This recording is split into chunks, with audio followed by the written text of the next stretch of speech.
Welcome guys to the Meet Damien live stream. Finally, Bitcoin getting a bounce here today. We've been anticipating a possible bounce if we get a good catalyst coming, and that good catalyst, if you guys don't know, that good catalyst was a potential government shutdown is about to end soon, with a vote in the Senate trying to end that, and then they would still have to pass it through the House and have, President Trump sign whatever new bill that they're going to pass. But it's a step towards progress, and it allows the market to not be so fearful, and it's given us possible V-shaped recovery here. That's what I want to see. I want to see a V-shaped recovery. We got a little bit ahead of ourselves, which was okay to see. I want to see Bitcoin going up. I think we're all done with seeing Bitcoin going down. We want to see Bitcoin go up, but we did see it go up as high as 106,653, which I believe was a Fibonacci level to look out for here.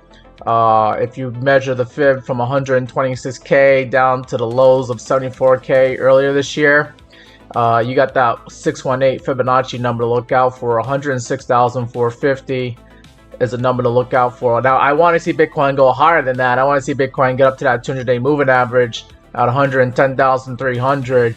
That's going to be a very interesting area for Bitcoin. We'll see how it handles itself when it does get up to the 200-day moving average, because there could be some resistance. I'm expecting some people to try and sell their Bitcoin at 110K, thinking that it's the best price they're gonna get, maybe for the end of this year. We don't know if Bitcoin's gonna continue rallying up to higher prices, because Bitcoin has been in a downtrend since the beginning of October, where we topped out, made an all-time high, and then we made a lower high here. And if we get up to 110K and we get rejected off that 200-day moving average, that could be a possible another lower high as we continue making lower highs and lower lows here. So we're not off the hook here yet with Bitcoin and crypto, but this is better than us doing like a potential bear flag that I was worried about on Friday. If we were to continue going sideways here and then possibly drop down and create a bear flag, and go actually below 100K. That's what I was worried about on Friday.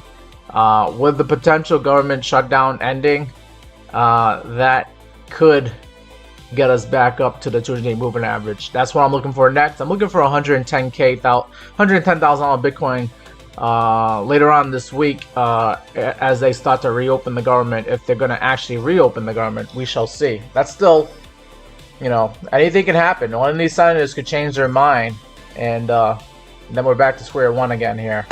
Okay, but let me get into the chat here, see what you guys have to say about crypto here and what your requests here. DZ's in the chat. He's asking me, Damien, what am I trading? I'm actually in a Bitcoin long, and I'm also in a CoAI long that I'm trying to hopefully push up. See if CoAI goes up to higher prices from where it's at. We can take a look at CoAI if you want to, but I do have some other cryptos I want to take a look at, such as like XRP, Solana, DCR, Pump, and World Liberty Finance, to name a few of them. And I see that DZ, you have a request for SQD and ALCX. Which one do you want me to take a look at first, DZ? SQD or ALCX? And I'm also, I didn't forget my TikTok guys. I see my TikTok guys. I got one guy asking for Uniswap. We can take a look at Uniswap. Let me go ahead and write this down as I wait for DZ. Tell me, DZ, which one you want me to look at first? I kind of want to look at ALCX first, because I feel like we talk about Subsquid all the time here. All right, let me see what else we got here. Shafi says, better than last week for sure. Yeah. Idris does want to look at World Liberty Finance. That was one of the coins I wanted to look at myself, so we will take a look at that. Appreciate that request there. And let me just check up, make sure I got all these requests that came in. All right, I think I got them for now. All right. So let's take a look at ALCX first. and then we'll come back and look at Subsquid after World Liberty Finance. How does that sound? Alright. Alright. So we got some coins to look at here. The requests have already came in. You guys are putting me to work. Let's get at it. Okay, so I think, you know, the synopsis for you know, for Bitcoin is, you know, we're trying to get back up to 110K at the very least. But you know, if we get rejected, we could go down to lower prices. I didn't give you the targets to the downside, but I'm still eyeballing 94K. Is an area that we were trading at back here in May earlier this year. I think that's where Bitcoin could go down if it decides to go down to lower prices from here. All right, moving on to ALCX.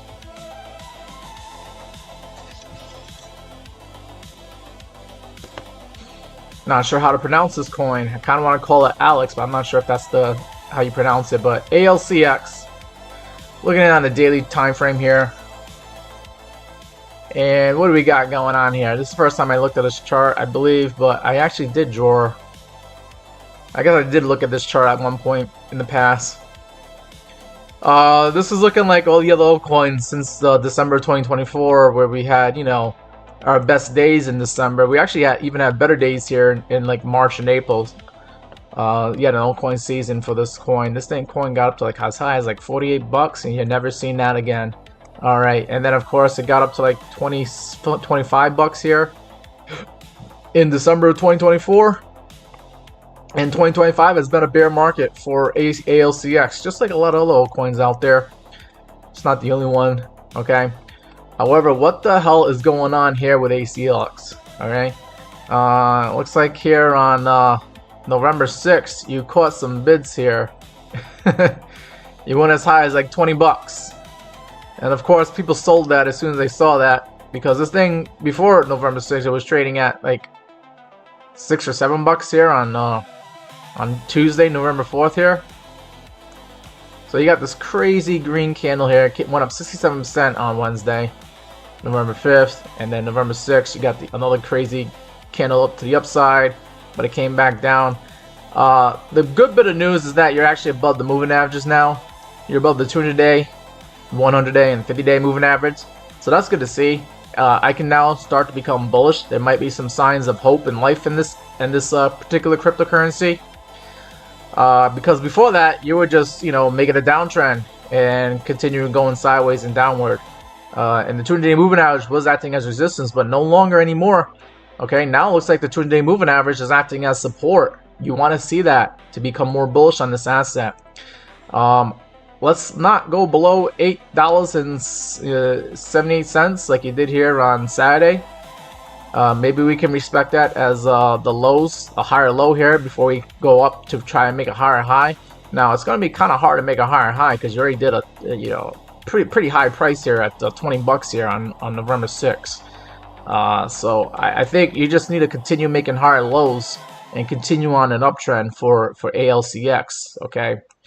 Not sure if I'm going to be able to draw a fib on this one, but I'll try. Let's see, going from 20 bucks here down to 6 bucks roughly. You got a 618 above you. You would expect this thing to at least be able to climb back up to $14-15 before people start taking profit. That's about a 50% gain from where you are right now, just doing the math off the top of my head.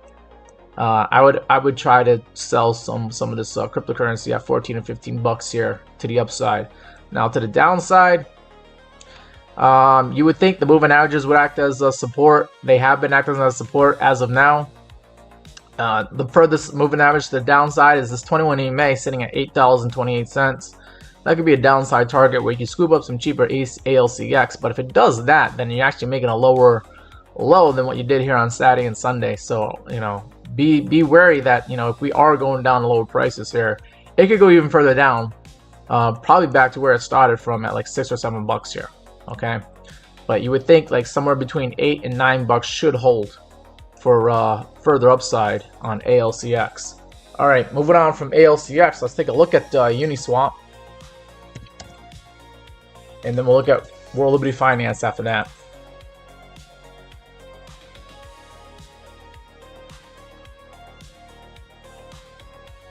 All right, Uniswap here on the daily time frame here, trading at $6.96.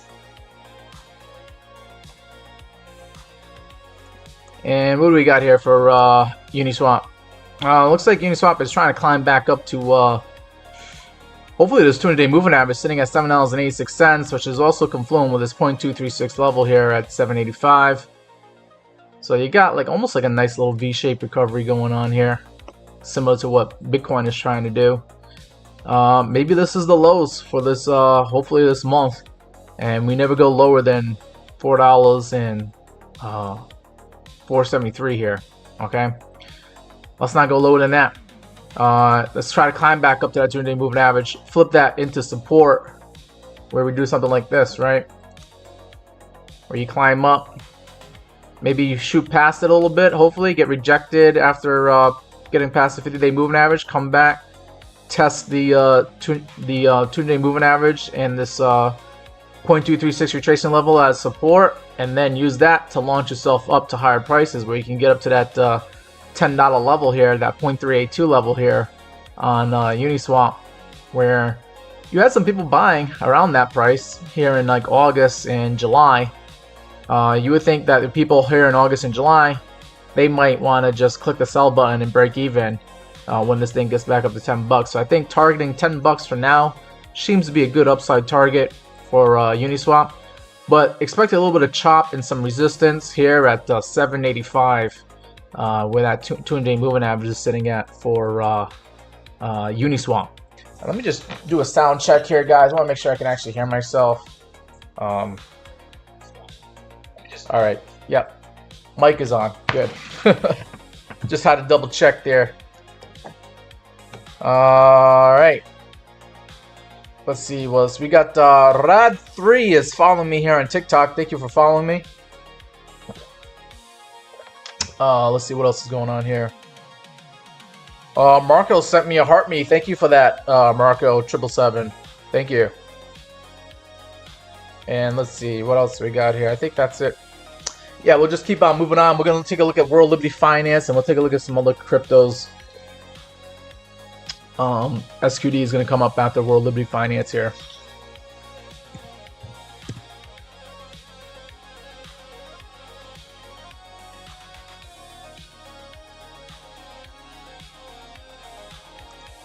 Let me just fix this chart here, get rid of that for now.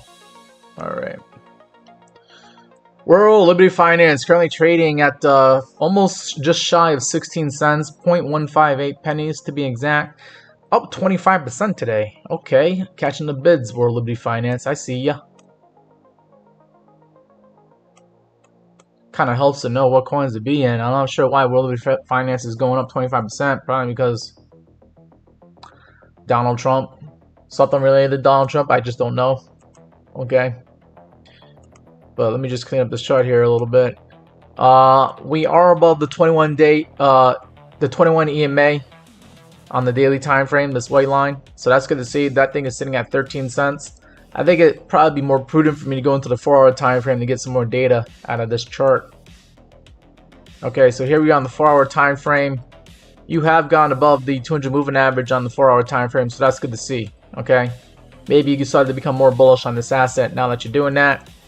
All right, but you know, after making a significant move up in price that it did here, I would expect this thing to try to maybe create a bull flag and go sideways here at 15 pennies, 16 pennies, somewhere in that area, before we maybe go up again to higher prices here.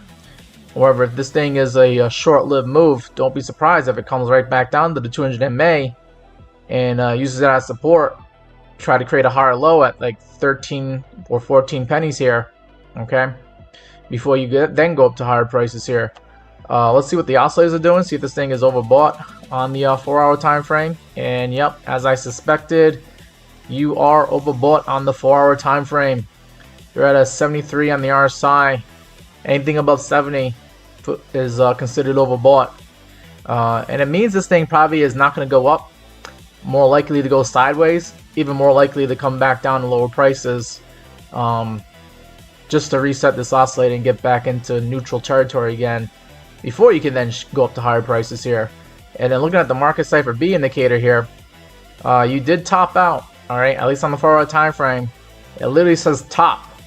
You've hit the overbought bars here on the horizontal red bars here, and you got a red sell dot here on the 4-hour time frame saying that the next few hours could be going to lower prices here for World Liberty Finance unless you immediately start catching bids again. This thing looks like it's topping out. This is looking like possibly like a possible good short, in my opinion here. Or at least, you know, definitely take profit if you haven't done so already. And this thing could come back down to that 200 moving average, like I said, and revisit it, create a higher low before then going up to higher prices here.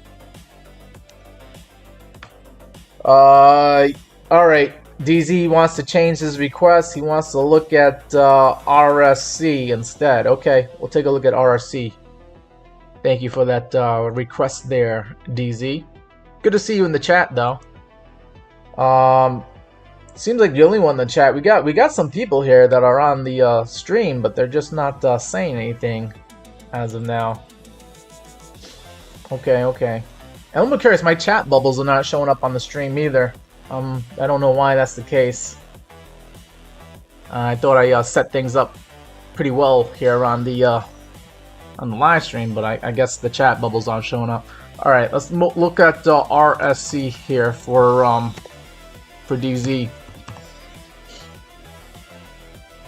Research coin. All right, research coin. Research coin currently trading at 32 cents, up 3.9% today. Wow, this thing, I'm on the 4-hour time frame. It looks like it's getting rejected off that 200 moving average on the 4-hour time frame here. So be careful of that. Let's look at the oscillators here. Looks like you kind of topped out. That's what's going on here. You got a red dot, but then immediately you got a green dot. So that's a little bit interesting here. This thing hasn't made up its mind yet as to whether or not it's topping out or not. But if this is like a local top here, I would expect you know, a research coin to maybe come down to that 50 moving average here on the 4-hour time frame. But it looks like you already caught a bounce here off the 100 moving average, so maybe that's why the green buy dot showed up here on Market Cipher B. All right, let's see what the MACD is showing here. MACD is showing that buying pressure is dying down. But, you know, buying pressure can die down like it did here on Thursday, only for it to start increasing again like it did here on Friday. Okay, so it could die down, and then all of a sudden you get more buying pressure that sends this thing up to higher prices here. So be on the lookout for that. But just know that right now buying pressure is dying down. You might see this thing go sideways rather than going up. Just keep that in mind. And then on a 4-hour time frame, here, you were making higher highs. That was good to see, but you got overbought earlier this morning around 3 a.m. Eastern time. Our side hit 71, but I mean, this looks like it's trending upward, so maybe we are going to continue to make one more last push up to get above this 200 moving average on the 4-hour time frame. Now let's get into the daily time frame here, see what that looks like. I don't really have many moving averages here on the daily time frame here for this coin. You did get above the 21 EMA, so that's good to see. That white line. I think when we get up to like 34, 35 cents here, it could be tough because you got some sideways trading action going on here for research coin. But if I zoom out, this coin has seen higher prices early in this year, going back to August and July. And you're just gonna see if you can try to reclaim those prices to the upside. But I have looked at this coin before, and I did identify a zone to sell to get out of this coin.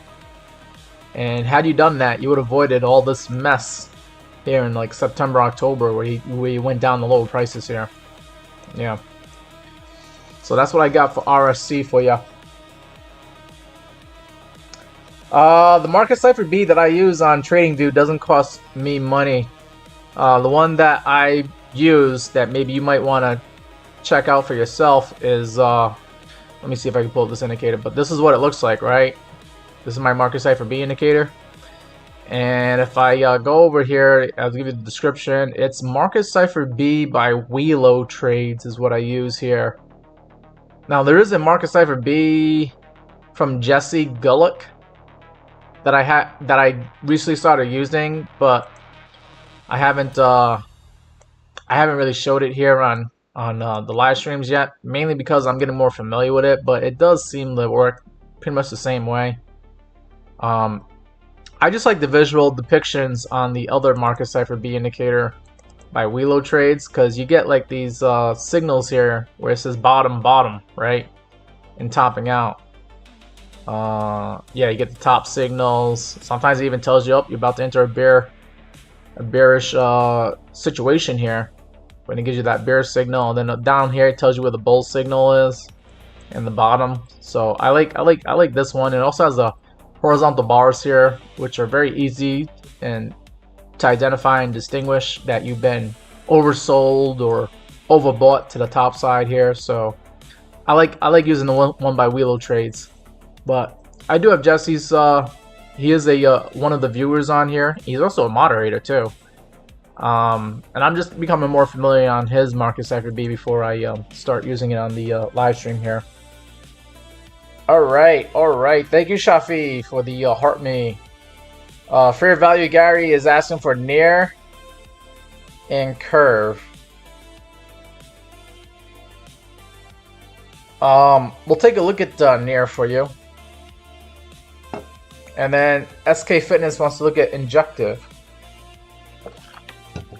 Let me go ahead and write these things down. So we'll take a look at near protocol and injective.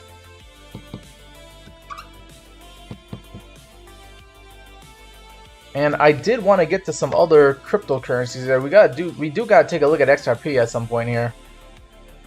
And I wanted to look at DCR as well. So let me go write those down. I want to look at XRP after that. And then DCR. Thank you, SK Fitness, for following me here on TikTok. Appreciate that. Guys, we have 1,500 likes here on TikTok. I think we can easily get up to 2,000 likes. So all you guys gotta do is tap that screen, double tap that screen to send me a like here on TikTok. And my YouTube guys, you know, all you gotta do is just hit that like button. So we can get the likes to match the amount of people that are watching the live stream right now. Okay, let's move on from Uniswap. All right, no, we're on Research Coin. Yeah, we'll move on from Research Coin over to Near Protocol.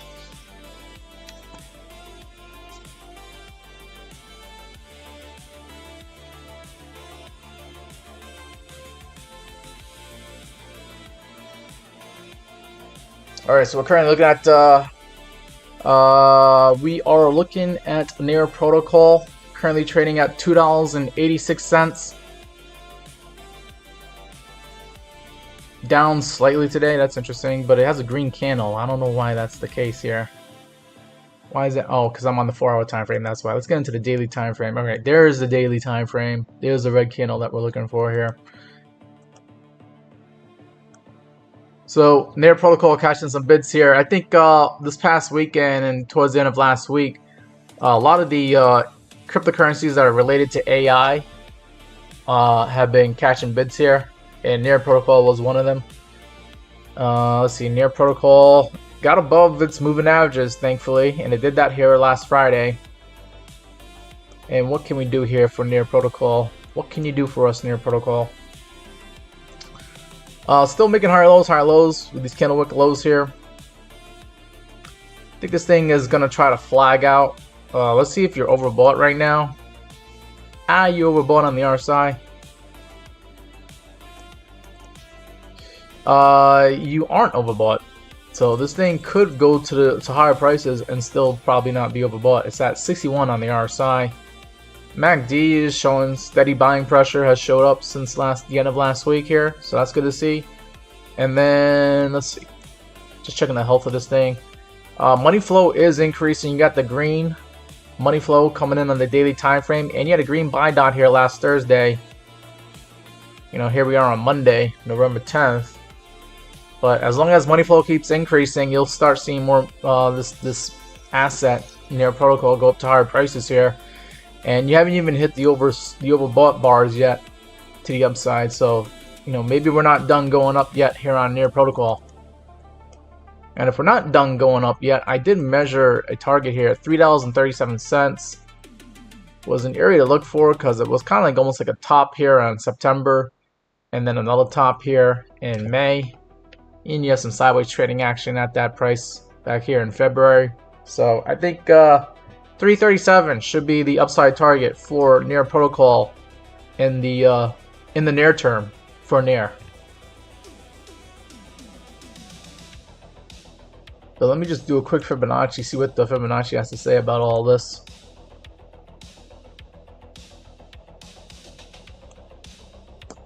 You got a 1272 above you at 359.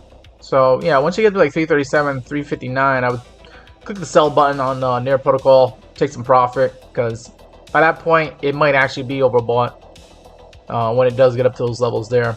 And then you also have a 1618 at 410. Could be an area to look out for, but I don't see any confluence unless you go dig back to like August of 2024. There was some sideways trading action at that area. But yeah, we'll leave this for later if we have to come back to Near Protocol, and we'll see how things play out for now. But I wouldn't be surprised if Near Protocol goes sideways for now. If it does go down to lower prices, then maybe get some support off the 200-day moving average sitting at 256, and off of the golden pocket here at 263. Okay. All right, moving on from there, we'll take a look at Injective, and then Shafi wants to look at Ethereum. Let me go ahead and write that down.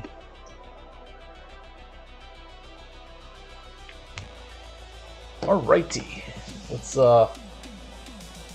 let's keep it moving. We're gonna look at Injective.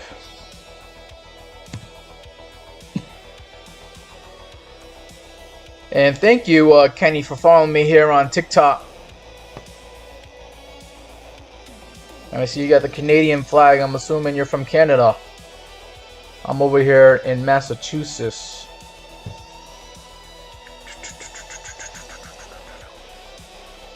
Alright, so let me get rid of some previous chart work here. I think the downtrend is the downtrend still intact on Injective? I have measured a downtrend that's been a problem for Injective since March of 2024, where we've been making lower highs, two touches, and then we haven't really hit it for a third time. Actually, no, I take that back. We actually did. What the hell is up with this here? Huh? Something happened here on Injective on Saturday where we got up to like $14.75 here on Coinbase.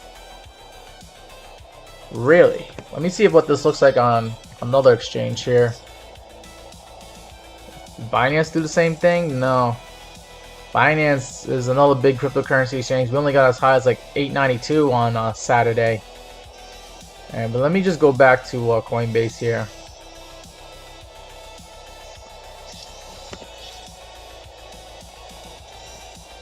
Because I still got my downtrend line here to look for. So obviously, if Injective gets above this 200-day moving average, there's going to be some people that want to click the sell button.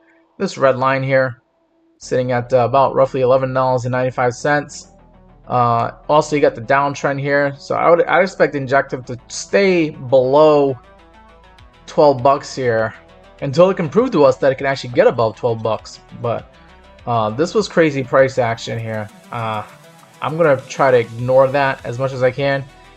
And I just want to see Injective just create some higher lows here and higher highs, and maybe make a V-shaped recovery, at least back up to like 9 or 10 bucks here.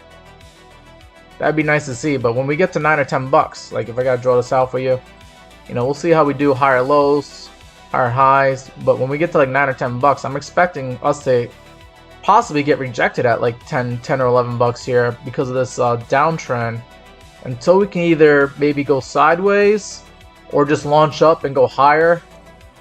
But if we launch up and go higher, there's still going to be that 2-day moving average. This red line is probably going to be somewhere at like 11 or 12 bucks, and that's going to probably reject us again. So Injective's got a lot of proving to do here, and it could get rejected at 10 bucks, and if it gets past that, then it could get rejected again at like 12 bucks here. So You know, those would be your targets to the upside for Injective, at least in the short to medium term here.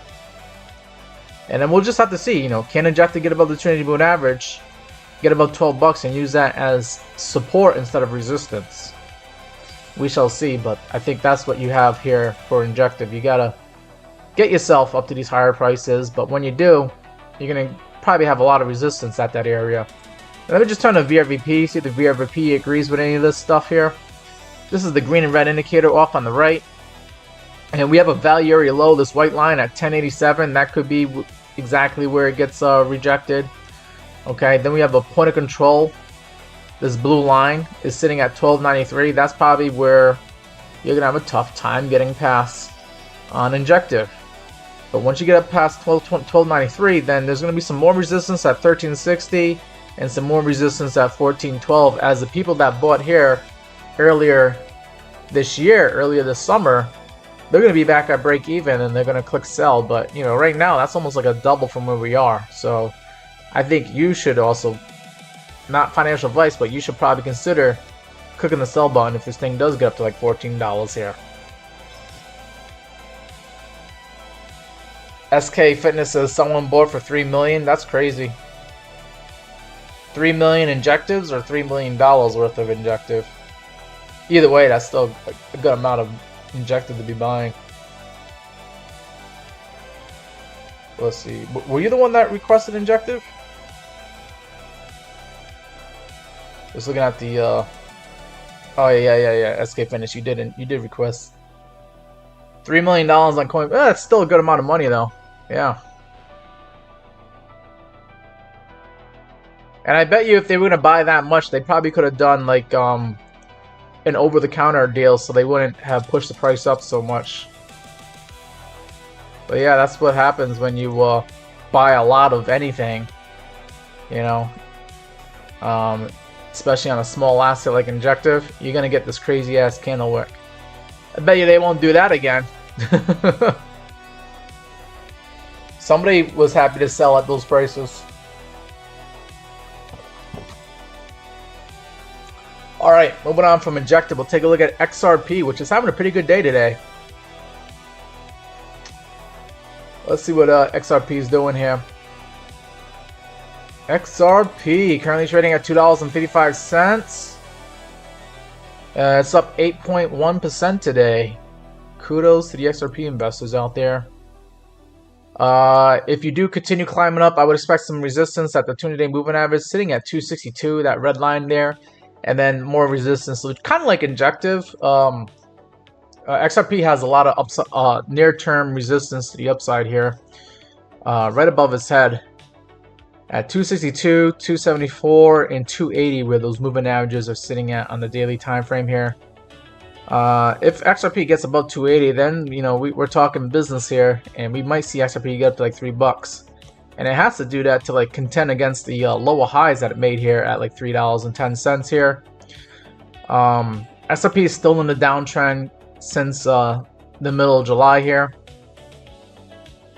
but if you get up above like 310 and 318, you're starting to make the case that you're making higher highs again instead of making lower highs, and that could be the beginning of an uptrend for higher prices for XRP. We shall see. But if XRP gets up to the 200-day moving average and gets rejected at 262, comes back down, hopefully we don't go lower than the lows that we made here on Tuesday of last week when we got to 236. But if not, I mean, maybe we could come and visit where we had a little bit of a liquidity grab here on October 10th, where we came down to $1.77.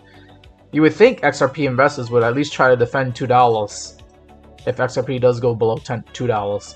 Because it did try to stay above $2 for the most part all throughout the beginning of 2025 here. Wasn't until we had that little scare with tariffs where we actually lost $2 here on XRP back in April. But I think XRP investors, the XRP army, is going to try to keep XRP above $2 as best as they can. They were trying to keep it above $3, you know, last month and the month before that.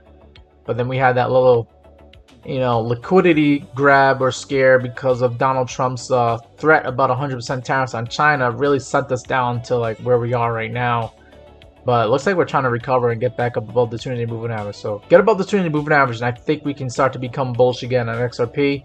And then also get above like 320, 330, and now we're talking business for XRP going up to like $4 or $5 here. Vision Pulse Anthony is in here, and he said DZ. I guess he's saying hello to DC. And DC says he's going long on Toshi. And DZ wants me to take a look at the most bullish coin. Okay. Alright, I guess I'll try to do that. And Vision Pulse, is that a request for Pepe, or are you just telling us that you're going long on Pepe? I'll wait to hear back from you on that.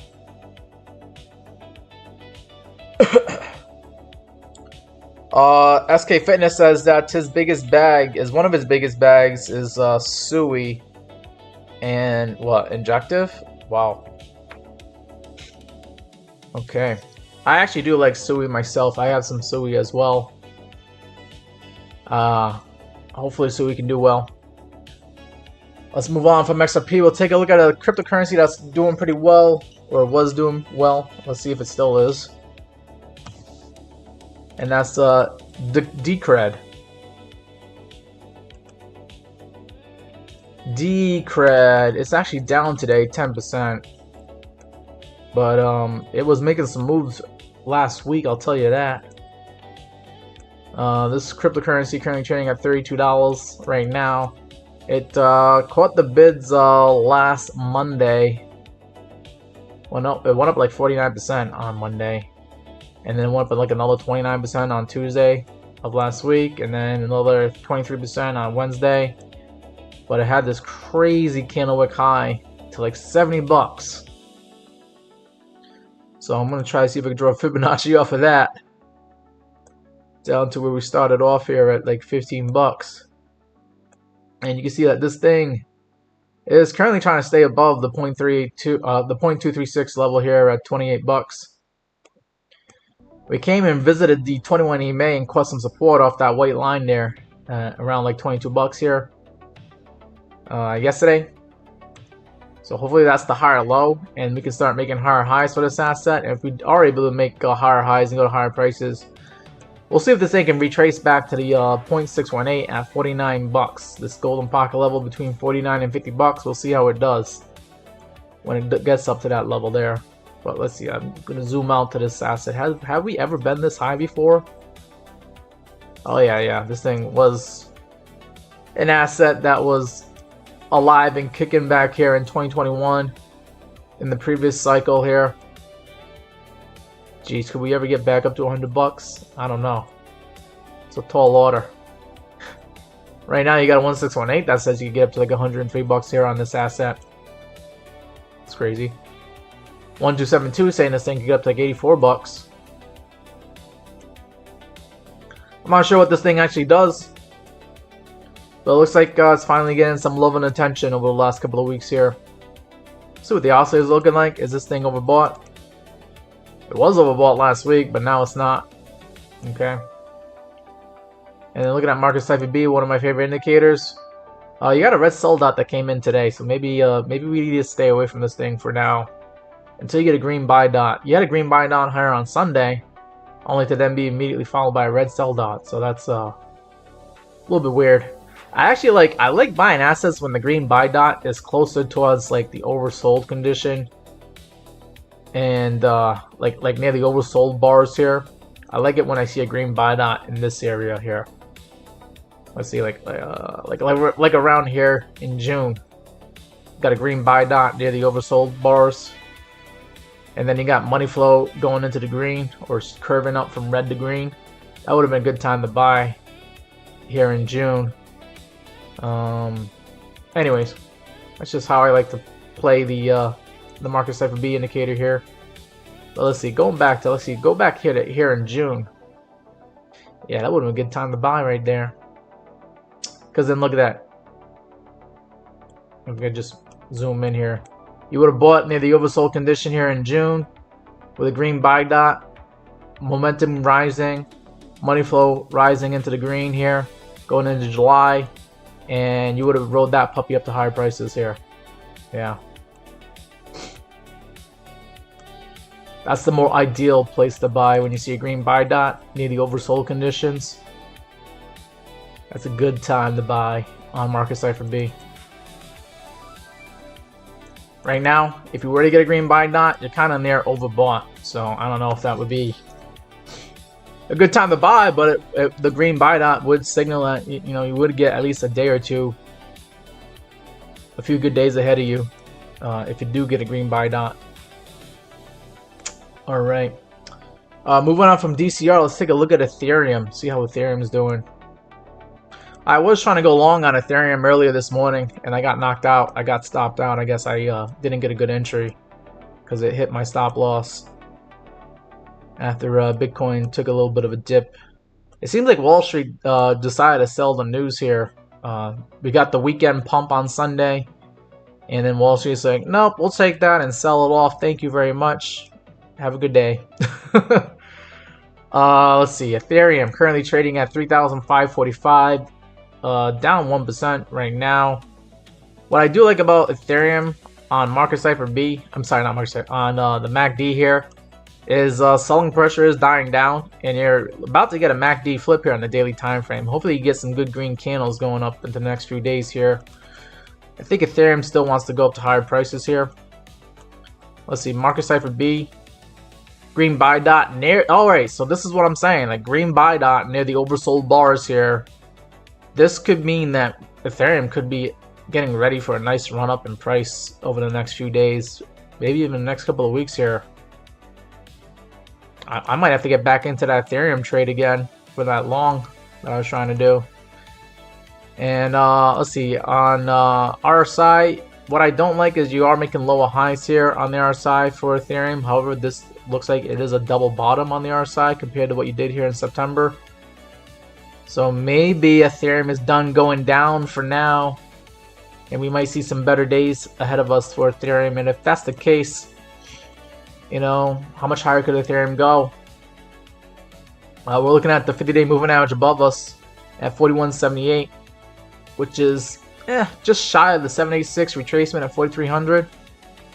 Those are some prices to be looking for Ethereum. I think in the immediate short term here, we are looking for 3,900, which is where the 100-day moving average, that blue line, is sitting at. But of course, we have seen Ethereum come down, and Ethereum has been one of the more bullish large market cap crypto coins out there, more bullish than Bitcoin, because it was actually trying to stay, it's above its 2-day moving average, which you can't say the same thing about Bitcoin.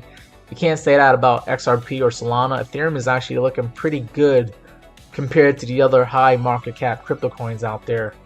So maybe Ethereum does lead us to higher prices and gives us a little bit of an altcoin rally here to try and get up to like $4,000 Ethereum at some point.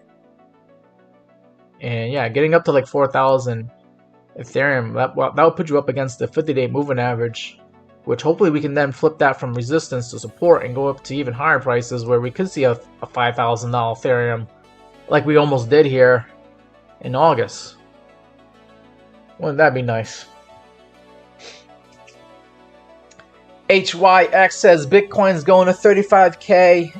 Well, we got a lot of support below us before we get to 35K. I'm not sure if it's going to do that immediately, but that'd be interesting if it does go down there, because that's about a 70% drop from where we are right now. And you would think, like, people right now know, like, when Bitcoin drops, even when it drops 50%, that's still a good deal. So I don't know if we're gonna get that kind of volatility that we saw with Bitcoin in years prior, where Bitcoin drops like 70, 80, or 90%, and then you can scoop it up at a cheap price. I think more realistically, if Bitcoin goes to 50, 60 grand, that might actually be, the bear market low for Bitcoin if it does go into a bear market here.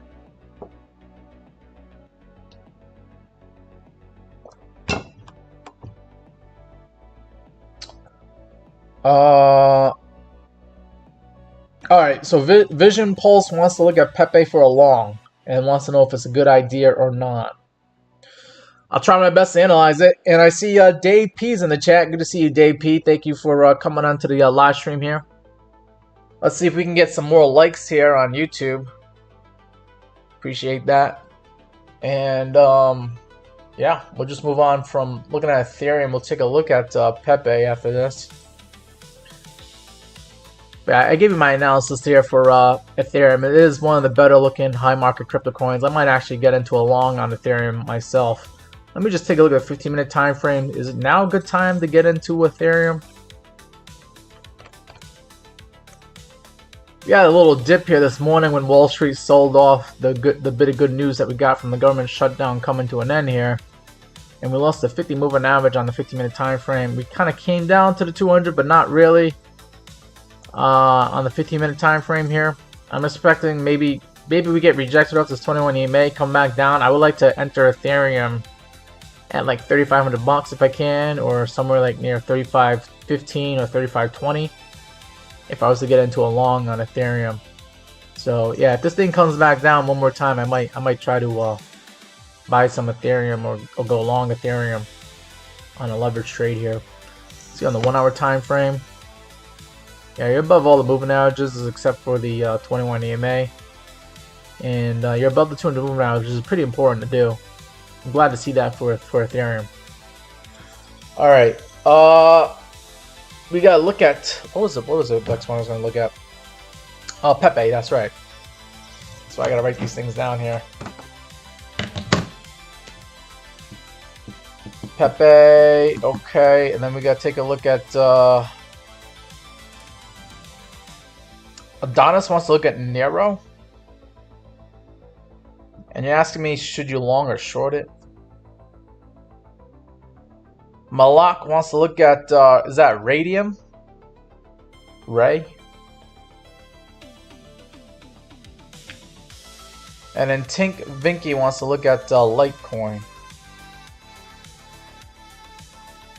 Alright, okay, let's see. Well, I gotta make sure I do Litecoin. I'll do Litecoin after I do Pepe here. And oh baby, I love money is asking me, do I know somebody by the name of Co77 Mania? I don't. Yeah. Is that another crypto TikToker or crypto YouTuber? Alright, let me move on to Pepe here.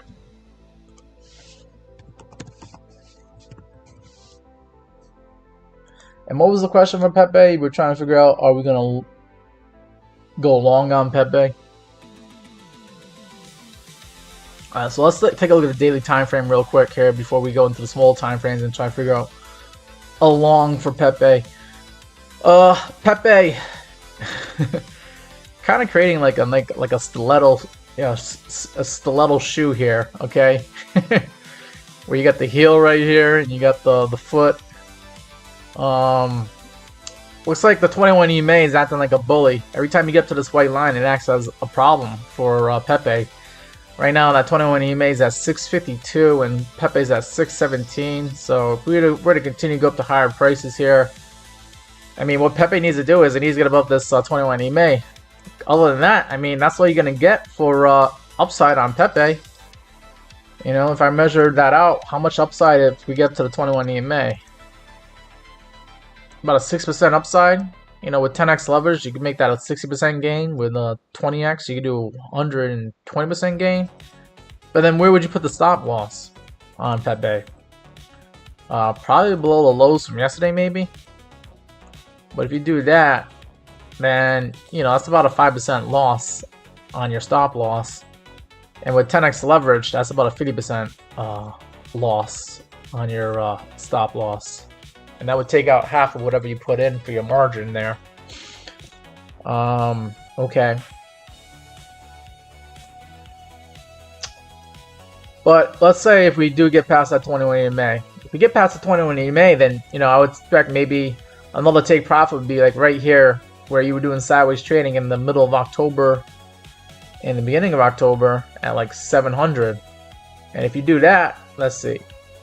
Get to like 700. That's about a 16% gain. With 10x leverage, that becomes 106%. So I'm not sure what you're trying to do here with Pepe. Just know, like, you know, this 21 EMA could act as resistance on the daily time frame, and then also like right over here at 700, you got a lot of people here that might want to get out of Pepe at that price because they might not be fully convinced that it's going to continue going up to higher prices, so they might want to break even at 700. Okay. Let's move on to like the 1 hour time frame, see if there's anything going on there.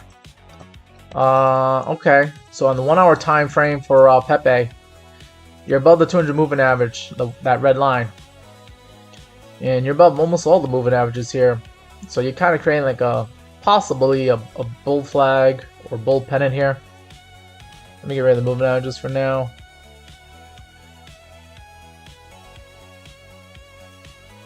But kind of got yourself like a bull flag, bull pennant here. And you won't get much resolution. Well, you would expect there should be some resolution by the time you get to like tomorrow at 11 o'clock at night. And if this thing is still going sideways, then that's just frustrating as hell. But here on the 1 hour time frame, if this is going to be a bull flag, right, and this does play out like you had that nice little move here on Friday, then you just take that measured move here to where you could possibly break out of this bull flag, bull pennant, and it's saying that your target should be about 700. So once again, that 700 number comes up into play again. And I mean, if you're gonna day trade this, I mean, what happened to my yellow lines there? I just lost my yellow lines, but oh, there we go. All right, yeah, just I'd probably put the stop loss below this last higher low here on the 1 hour time frame at like 580. And if you did that, let's just go into the long position here. You're gonna buy Pepe, put the stop loss at 580. That's about a 5% stop loss. And if you're gonna try to go up to like 700, okay, so the risk reward ratio on this is 2.37. Not the best.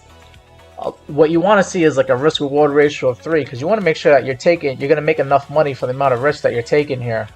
Okay, and I just don't see this being a good risk reward ratio here on Pepe. So some people 2 is good enough for some people, but 3 is better, and anything higher than 3 is even more better. Like if you're going to be in this Pepe long and you're going to take it up to 700, you only get a risk reward ratio of 2.3. However, if you decide to stay in it longer, maybe you could target this high here back here on October 13th, where we got up to like, how high did we get up to, like 788 or 790? Let's just say you bring it up to like 780. Now your risk reward ratio is like 4.7. That's a better long if you want to stay in it, trying to get back up to 780 here. But as you're going up to higher prices here, if you were, you know, as you manage your trade, your long here on Pepe, I think, you know, if you do go long, yeah, you could try to target 780 as a take profit, as like maybe your long-term take profit, as like your take profit target maybe 2. But take profit target 1, I would try to take profit here at like 700. If this thing does come back down to like 600, you can reload on your long again, still keep your stop loss at like 580. You did get paid, right? And then see if this thing launches back up to like 780, okay?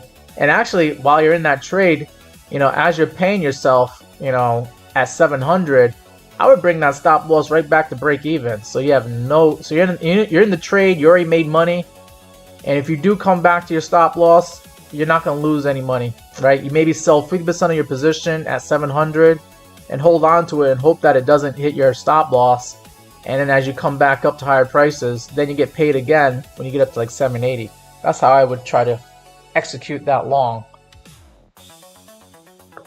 Alright, I got my chat bubble showing up here on YouTube. Thank God. I was wondering if that thing was working.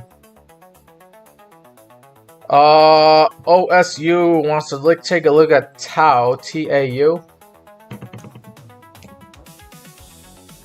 And we got to look at Litecoin after this, and then Radium and Nero. Alright, so let's go ahead and take a look at Litecoin.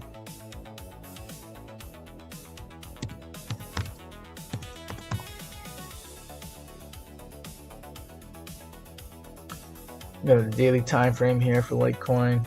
Do I really want to keep this Fibonacci the way it is? No, I could always redraw a new one. Alright, so here we are looking at Litecoin currently trading at $107, down 2.78% today. Take a look at this thing on the daily time frame. And I'm just trying to see what this thing has done over the year. Looks like the lows came in April, like a lot of other assets and coins. What the hell is this? On October 10th, this thing jumped all the way up to $135 and then dropped down as low as 71 bucks. Yeah, that was from Donald Trump's tariff scare here. However, just look at the overall trend, you know, if you discount this wick here, you are still making lower highs here. If you look at just the candle body closes, you're still making lower high, and this could possibly be another lower high for Litecoin if Litecoin does not continue going up to higher prices. I want to see Litecoin get back up to where it was on October 9th, where it was at 125 bucks. If Litecoin can do that, then you are making a case for higher highs here in an uptrend. But right now, you're kind of in limbo land because you could be in a downtrend. If this ends up being a lower high, then if it gets confirmed that we're in a lower high here, then that could be bad news for Litecoin. Let me go ahead and turn the moving averages, see what that looks like. Litecoin is above the 200 moving average. That's good to see at 101.58. If Litecoin does come down lower prices, you would hope that it would respect the 200 moving average and use it as support and not go below it. But if it does go below it, hopefully it's temporarily. If it does go below 200 moving average, you do have the 21 EMA that can provide support at $96, $96.74 here. All right, we got Trade Intuition in the chat. Good to see you, Trade Intuition. Oh no, you forgot to redirect the people. All right, it's okay. We'll let this one slide for now. And Trade Intuition says, smash the like button. All right, Trade. If you brought your people in here, we probably would have had just as many as we got on TikTok. We've got a good amount of people here on TikTok. Got about 2,300 likes here on TikTok. Let's see if we can get up to 3,000 likes here on TikTok. You guys just double tap that screen. Appreciate that. All right, so Litecoin, I think up to the downside, maybe 96 bucks if we lose a 200-day moving average. 200-day moving average is at 101 bucks. You would think that should act as support. And then going forward, where could Litecoin go? Well, I want to see Litecoin get back up to 120, 125 bucks here. If we discount the candle wicks here and just look at the candle body closes, that was a lower high compared to what we did here in August. And this could end up being a lower high if we do not get back up to 125 bucks. So I want to see 125 to the upside for Litecoin. Alrighty. Okay. Let's move on to what do I want to look at? Raydium? Yeah, we gotta look at Raydium.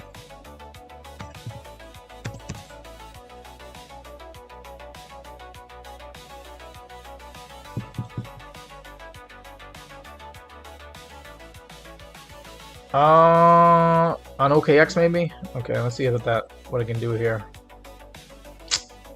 Not much good data here. What's a good exchange that Raydium trades on? I know Raydium is a decentralized exchange on Solana. Sometimes these exchanges, they don't like to list other exchanges. They don't like to list their competitors as a cryptocurrency that you can buy.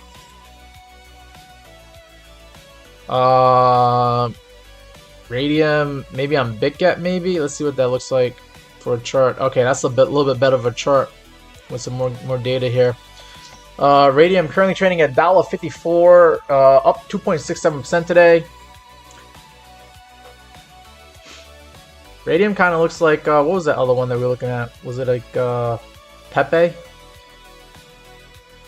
Raydium kind of creating. Do you remember Trade Intuition? Do you remember? Were you watching Road Dogg's live stream yesterday? Or last night, you said like kind of looking like a stiletto heel. You got the heel and the stiletto of the foot. Looks like Radium's doing the same thing here. And right now, Radium is getting some resistance off this white line, this 21 EMA. It looked like it already got rejected earlier today. This 21 EMA sitting at $1.62. We got up to like $1.66, so we got a little bit above it, but we're still below it. 21 EMA will act as resistance until it no longer acts as resistance and acts as support. So we'll see how we handle ourselves at $1.62 here, if we can get back up to those prices. If not, then you know we're gonna get rejected again. If we get rejected again, then I mean, are we gonna come back to the lows here on Tuesday of last week at $1.22 and $1.23 here on Friday? That's a double bottom right there, okay? Which is playing out right now to the upside. But if you lose $1.22, it could be game over for Radium, and you might end up coming down to the lows here on October 10th. Where you saw this thing as low as like 76 cents. So yikes, if that's the case, okay? But let's try to stay positive. If we're going to be positive and we're going to go up to higher prices and get an altcoin rally, maybe a continuance of the altcoin season, you got the moving averages to the upside on the daily time frame showing that this thing could get up to like 263 or 267, somewhere in this area. And if you're going to game plan that for a long, right, let's go ahead and try to measure this out. Okay. Just getting up to that 200 moving average, and then the stop loss is going to be right at the double bottom area. $1.23 roughly. It's a risk reward ratio of 3.7. It's a good trade to take there. You're going to be up 74% with no leverage. And with no leverage, you'll be your stop loss is down 19%, but still, like, you're risking 19% to try and get 74% here.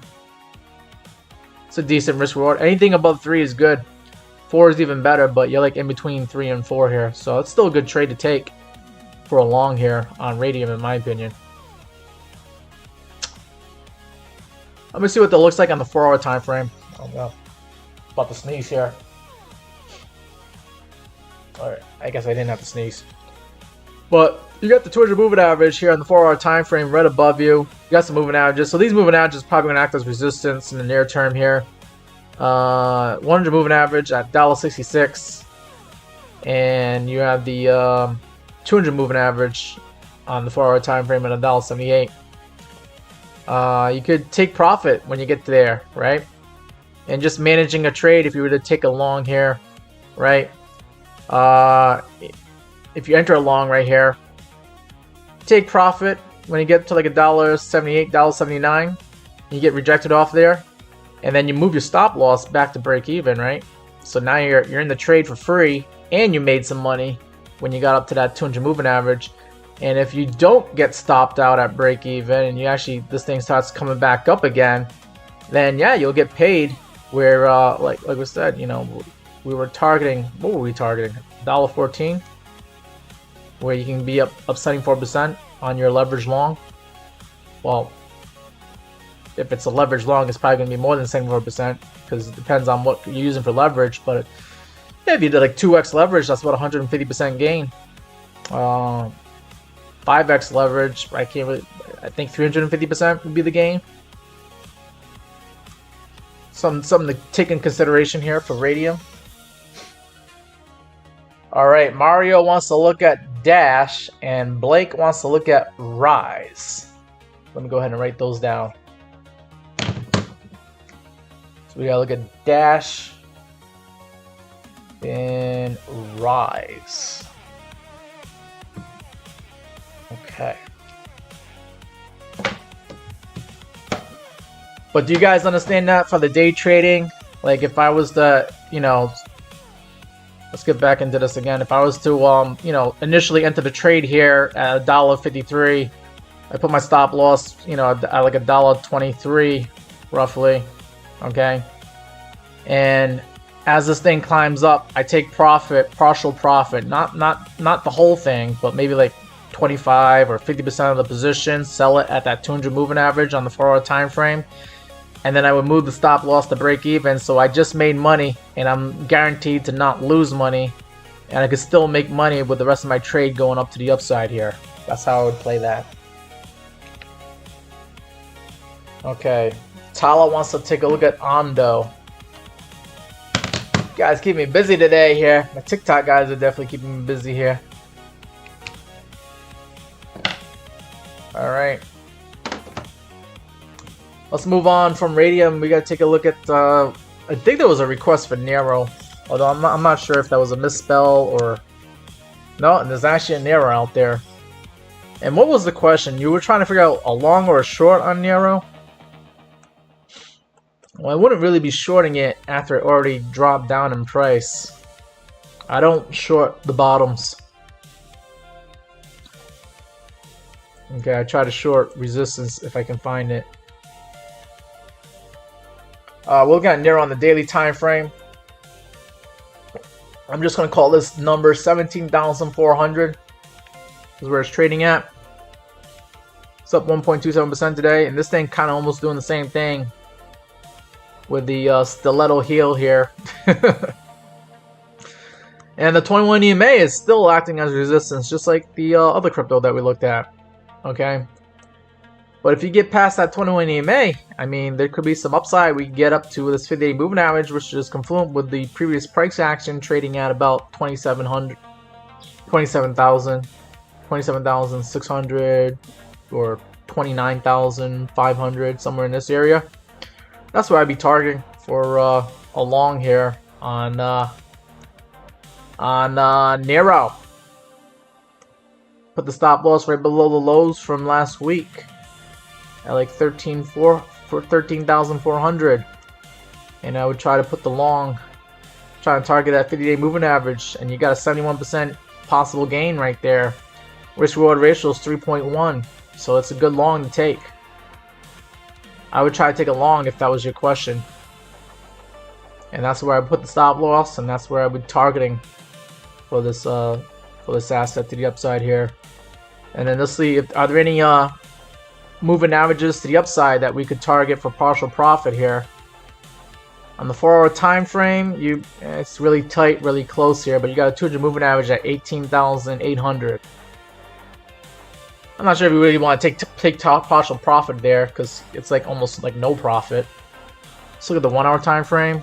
No moving averages to the upside here for partial profit. But it's good to see that you're above the moving averages here, because hopefully this can act as support going forward as you continue going up to higher prices here for Nero. We got Steve Hickey's in the chat here. Says, hey Damien. Wait, what are you saying, Steve?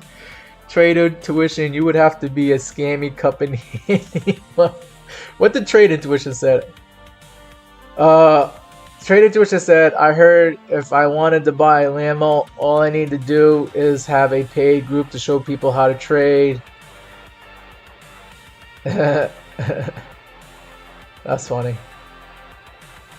Yeah, you know, I guess that's what you got to do. You know, you can either wait for the Lambo candle, or you could go start a paid trading group. Either one can help you get that Lambo one day. But it seems like it's hard to find those Lambo candles here, so you might have to do that paid trading group. All right, let's move on from Nero. We're gonna take a look at Tau with a U. I'm assuming that's a cryptocurrency. Or did you misspell Tau? Were you trying to say Tau, T-A-O? Let me go back in the chat here, see what you were trying to say here. Tau? Because I don't know if there's a Tau, T-A-U out there.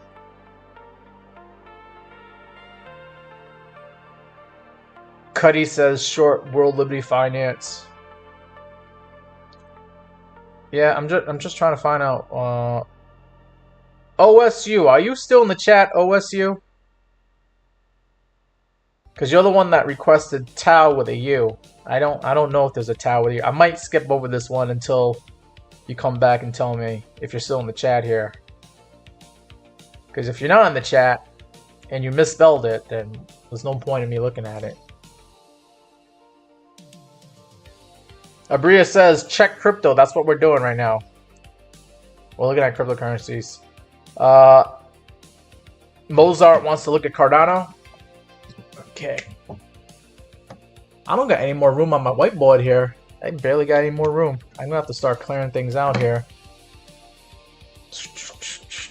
You guys keeping me really busy today. Appreciate it though.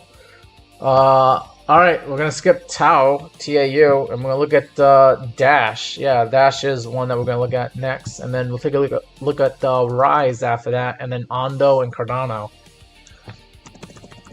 Alright, Rise. Wait, no, Dash. We gotta look at Dash, then Rise. So I was trying to take a long on Dash last night, but I got stopped out. Let's look at the daily time frame here on Dash here, and then maybe we'll zoom in on the hourly time frames maybe. Dash currently trading at $78.23, down 3.87% today, and Dash topped out here last Tuesday at $150. That's where I drew at the top of this fib, and I took this fib all the way down to 41 bucks is where this thing was trading at on October 30th. Let me just readjust this. We want 41 right there, yeah. All right.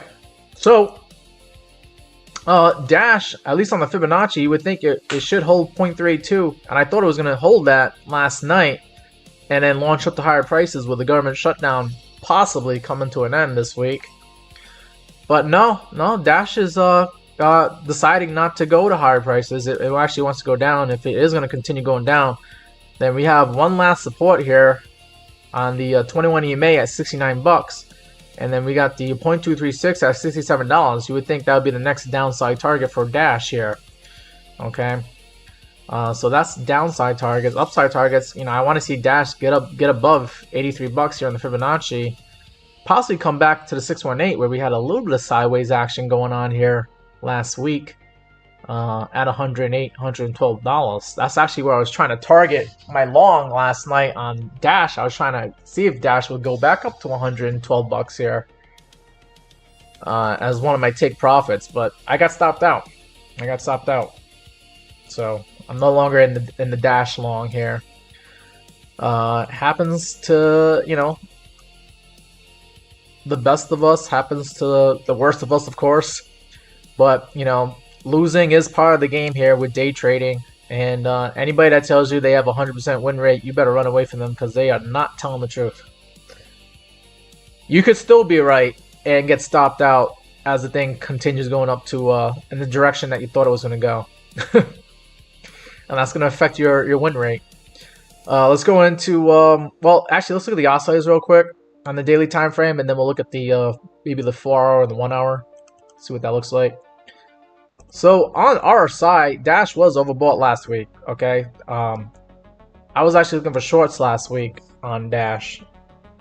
But after Dash dropped down in price, I thought, you know, it was worth taking a chance on Dash last night, especially with the good news about the government shutdown coming to an end.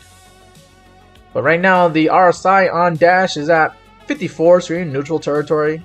It's ready to go up to higher prices if we're gonna allow it to go up to higher prices. MACD is showing that buying pressure died down. Now, you know, yesterday I thought maybe this was gonna die down and then we'll get a, you know, increasing buying pressure again going into today and tomorrow. But nope, it decided to just do a MACD flip and go into selling pressure here. So, with that being said, you know, could we see some more red candles here going into tomorrow? Possibly, if this is going to be the trend that Dash wants to stay in, is a downtrend. And then of course here on the daily time frame, we had the red sell dot here on last Wednesday, and it said top. Had you listened to it, right? You know, last Wednesday you would have been selling at 120 bucks maybe. Right? Let me see if I can close out these things here so I can highlight that. But you can see that red sell dot came here on Wednesday. This was the time to get out of Dash on the daily time frame, and you would have avoided this little mess here over the weekend.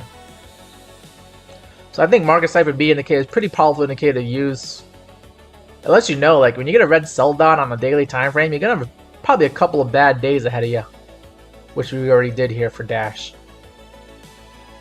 I guess a more conservative entry would be when you see a green buy dot showing up on the daily time frame. That's when it might be okay to go into a long for Dash.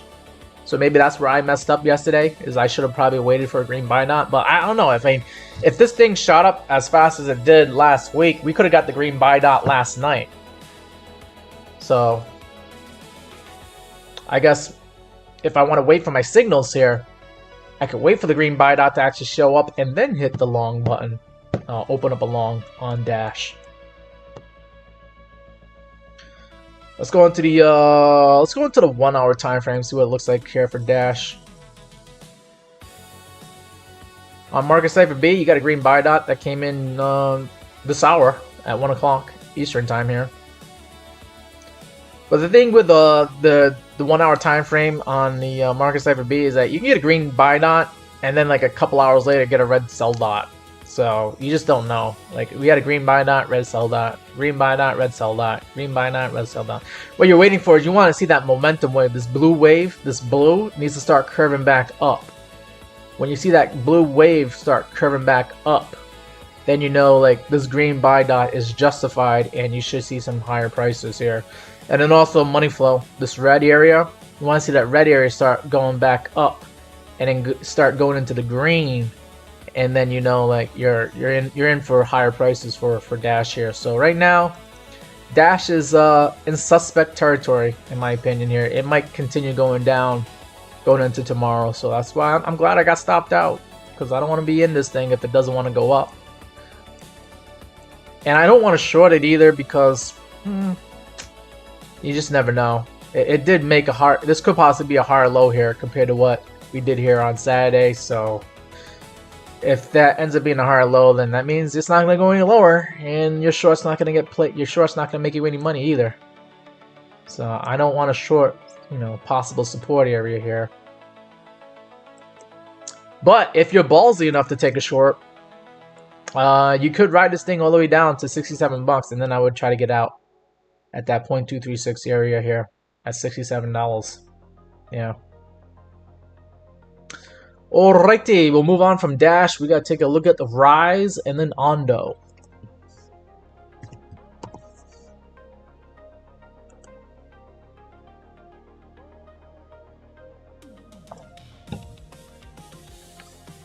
Let's get into the daily time frame. Unless you guys want to look at the smaller time frames and actually set it up for a trade, I'm gonna look at the daily time frames first before I go into smaller time frames. If I even do go into smaller time frames. I'm assuming that if you're asking about an asset, some of my guys are day traders, but some of my guys are in it, you know, just for long-term investing. So I usually stick to long-term investing. Try to get the bigger picture first before I look at the smaller picture. Unless you request off the bat, hey Damien, I want to look at a long or a short, then I know, like, you probably want to look at small time frames and do a day trade. All right, Rise. What has it done here? Topped out here in July at 11 cents, and you got like 90% drop from that. Ooh. Currently trading at just above a penny at 0.012 pennies here. Had a nice little rise here. Beginning of October, when Bitcoin went up to like 126 grand. This thing got as high as like 3.5 pennies, almost 4 pennies here. I would like to draw a Fibonacci on this, but the swing low is here and the swing high is here, and the swing low is above the price that you're at. So I'm not going to really do a Fibonacci. What I will do is I will turn on the VRVP indicator here for you, try to figure out what the levels might be to look for.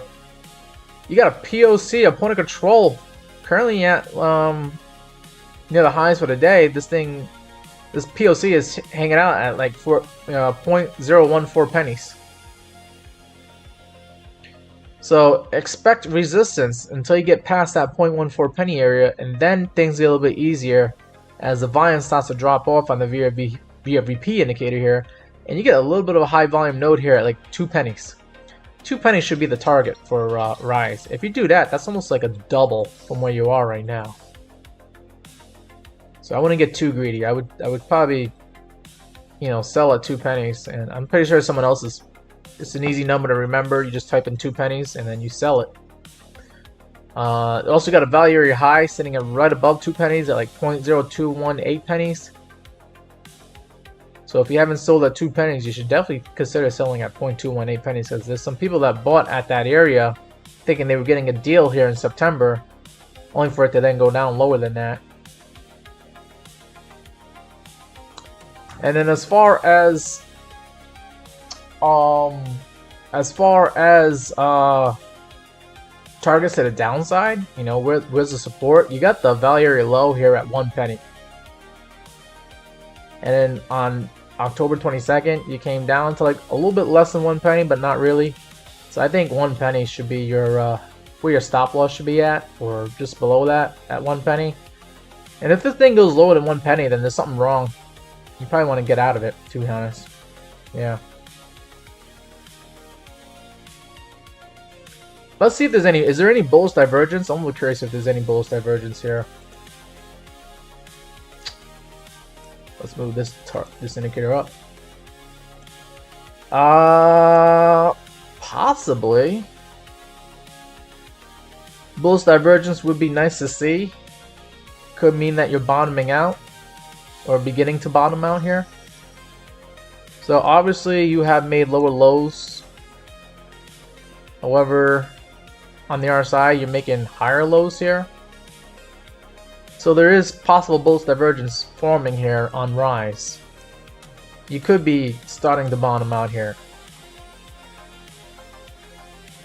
The next thing I want to see is I want to see higher lows, or I want to see maybe a double bottom maybe, to confirm that you are bottoming out here on Rise. Alright, moving on from Rise, we'll take a look at Ondo and then Cardano.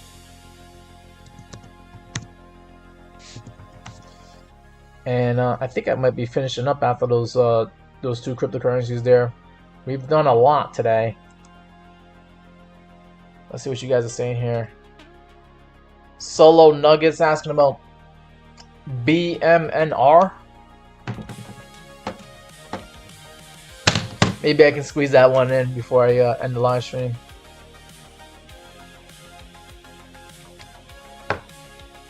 Cash Joint just followed me on TikTok. Thank you. And Stahl Swan says the name of that indicator. Every time I pull up the VRVP indicator, everybody's like, "Oh, what is that?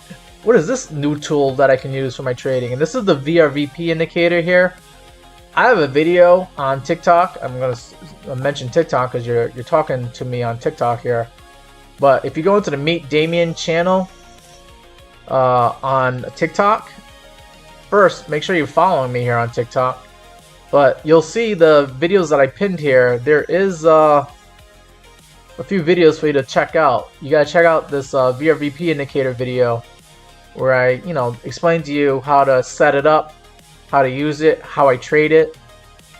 And then also there's a video here about the Fibonacci that I use, a Fibonacci indicator. And then for you beginners out there who are just getting started on using the charts and getting familiar with how to use the RSI and the MACD indicator and candlestick charts, there's another video here for the beginners on how to use a chart and read a chart here. And those videos are pinned on my TikTok here. So go ahead and check those videos out. All right, let's get back into the charts here. We'll take a look at Ondo.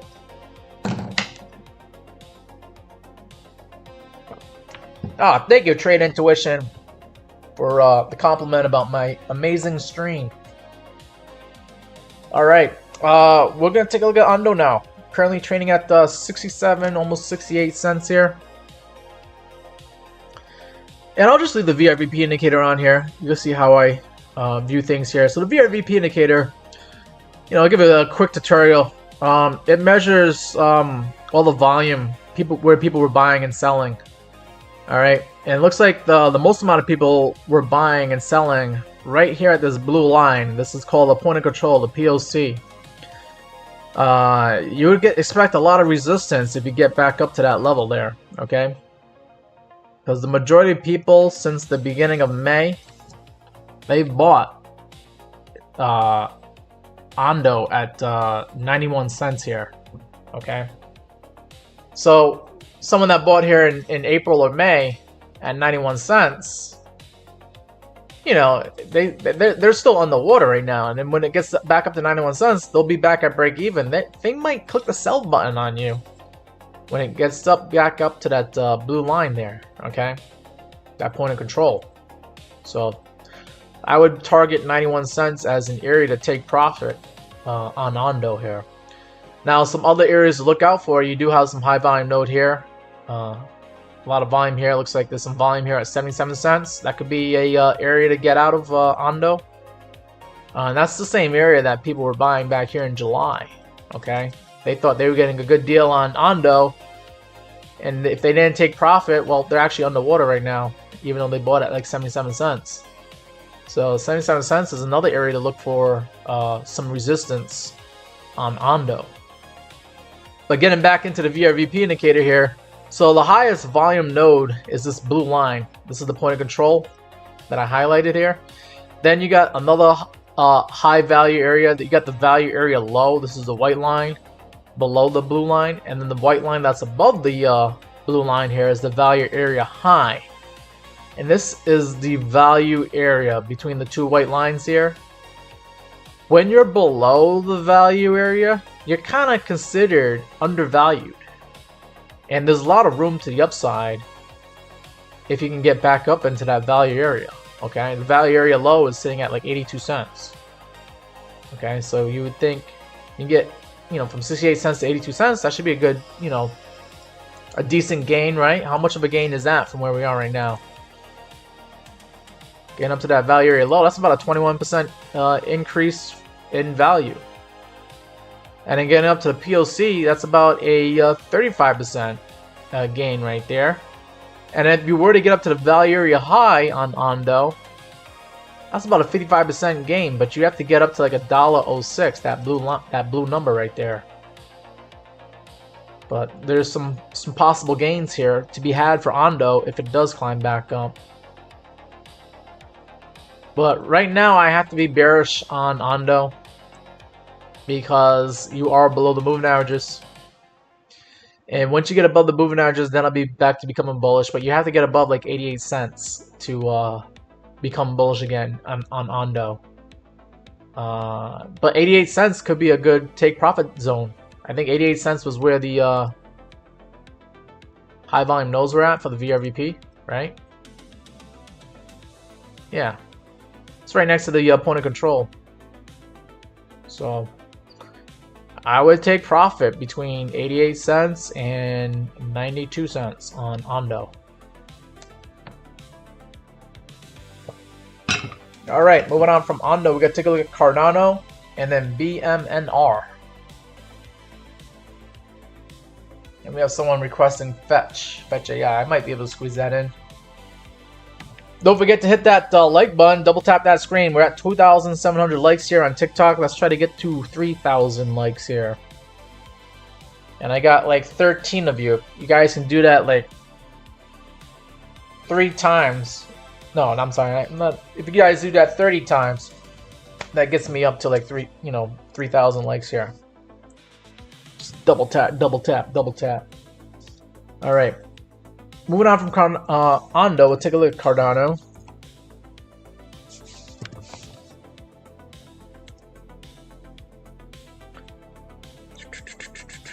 I'm going to get rid of that.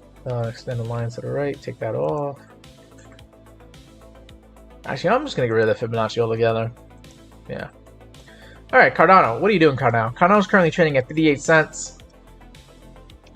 The lows for the year was like back here in June, where Cardano was at like 51 cents. Here in April, 51 cents. That was a double bottom for Cardano earlier this year, which then played out to the upside. Okay, however, looks like he came back to 51 cents. He actually got lower than that. You made the lows for the year. Now November 4th, Cardano came down to 49 cents. So is this now a triple bottom? I'll tell you what, if you keep going down to 49.50 cents, eventually that level will break and you will go to lower prices. I do not want to see Cardano go lower than 50 cents here, because if it does, I don't think you're going to get any support until you get down to like 34 cents, which is where Cardano's, was trading back here in October of last year. Go ahead and get rid of this previous chart work here, but yeah, 34 cents, 33 cents could be where Cardano goes if it loses 50 cents.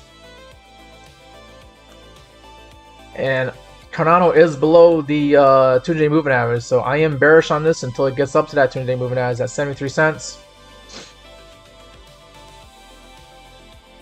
I'll turn on the VFVP indicator. Why not? Since we're kind of learning more about this indicator here.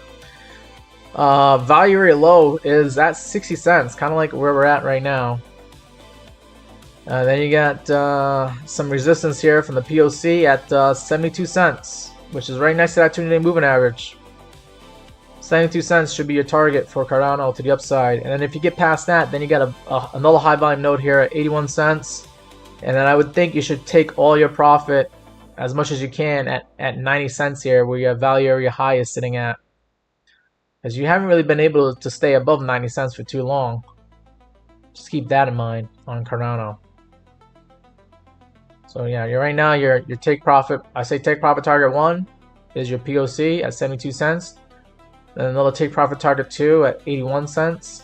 Then the take profit target 3 at 90 cents for Cardano. Oh, we got a request here for SPX 6900. Okay. Alright, that's going to be the last one for today, and then I got other things I got to do today, guys. This is almost a 2-hour live stream, so I like to keep it within 2 hours because I got other things I got to do. Maybe one day I'll do a night stream on top of an afternoon stream. And maybe I'll do a 4-hour live stream one of these days as well. But for now, just 2 hours. So you guys got me now.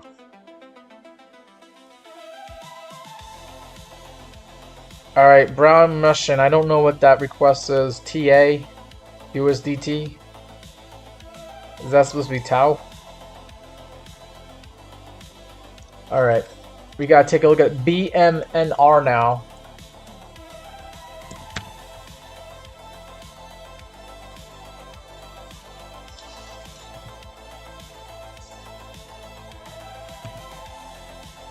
Did I spell that right? BMNR. Is that a stock or a crypto? I'm assuming it's a crypto because we've been talking about cryptos all day long. But if I type in BMNR USD, I don't really get anything coming up here for the request. There is a BMNR BitMine Immersion Technology Company on the New York Stock Exchange. You said it's an ETH treasury company. Okay. Alright, so then it's a stock. It's a stock then. Alright, so we'll take a look at BMR, BitMine Immersion. The first stock of the day. Oh man, what'd I do? Let me fix that. Alright, let me go ahead and lock that. And I'm going to get rid of the VRVP indicator for now. I run a daily time frame. This thing looks like I was catching some bids here in June, where we saw this thing topped out at 161 bucks. That's where I drew the Fibonacci from. And right now you're just hanging on to dear life at the 0.236 level at 42 bucks. This thing is trading at 41.85. And it looks like the 0.32 was acting as resistance since the late summer going into like September, October. I think $64, $65 is your upside target for now on BMNR. And hopefully this 100-day moving average could act as support. It kind of came close to it, front ran it a little bit. We didn't actually hit it on Friday. But the 100-day moving average is sitting at $34.50. Could be an area to scoop up some relatively cheap BMNR. Would be almost the same price you could have got it here back here in the beginning of August. And then to the upside, we'll see if this thing can get past this 50-day moving average at 47.71. If it does that, then you'd be back to being bullish again on BMNR. I mean, yeah, you are above the 200-day moving average. That's my qualification to be bullish on an asset. But I'll be even more bullish on this thing if it gets above that 50-day moving average and uses it as support instead of resistance. We shall see. But I think to the upside, you're only going to see $64 because that has been like the top here in October, the top here in August. Here in August, you got up to like $71, but I think $65 should be a good area to take some profit. And if it does that, right, if you go up to $64 from where you are right now, that's about a 50% gain. And in stock market world, that's pretty decent for a lot of stocks out there. So I would click the sell button at like $65 here, that blue number right there.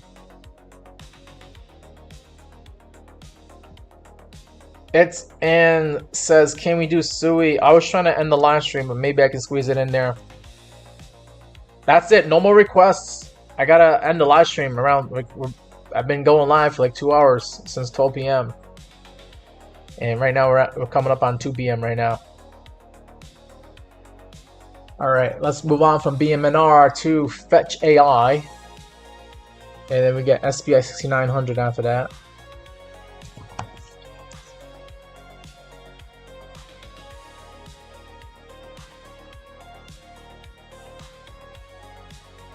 We're gonna look at SPY 6900 after Fetch AI.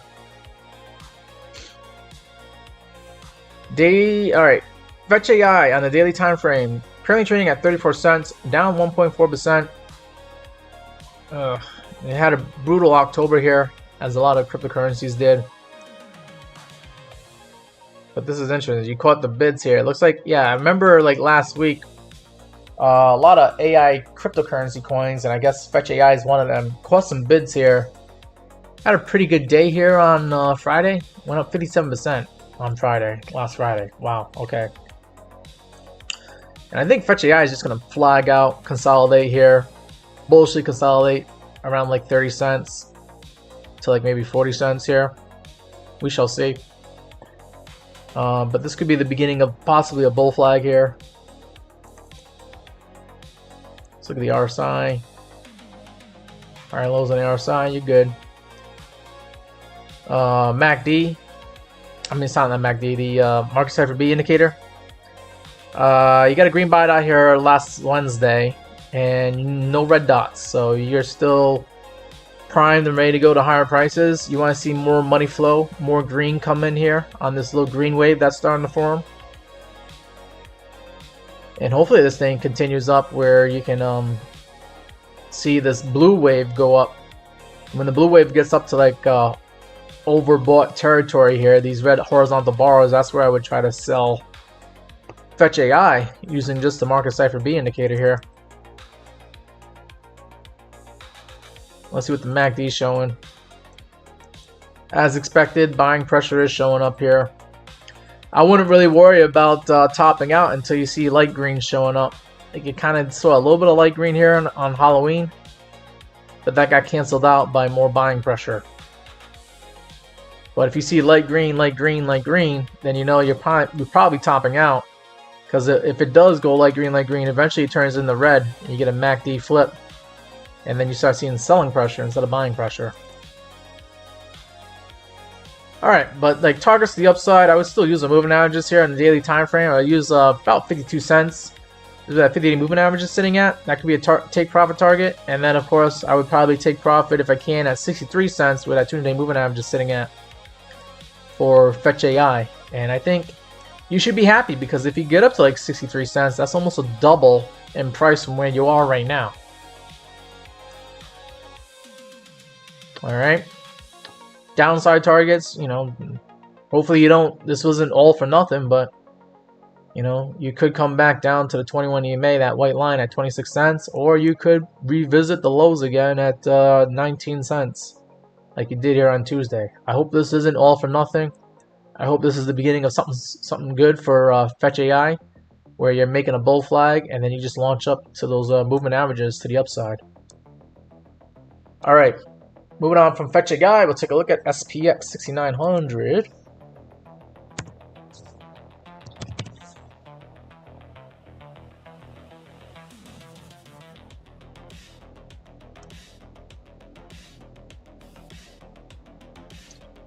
Alright, we're looking at SPX 6900 on the daily time frame, currently trading at 72 cents, 72.5 cents, up 1.75% today.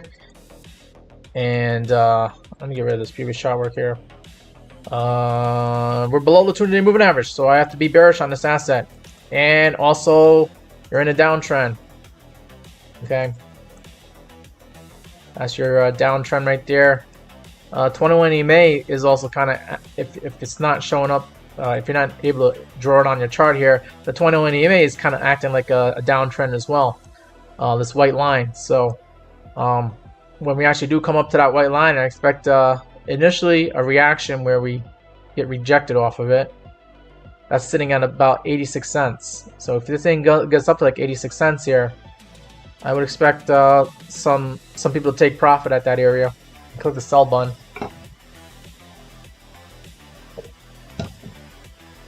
But if you're able to get past 86 cents, then there could be some more room to the upside where you can see this thing get back up to that 200-day moving average sitting at $1.20. And if you do that, I would say you're no longer in the downtrend and you're back to being bullish again if you get up to $1.20 here on SPX 6900.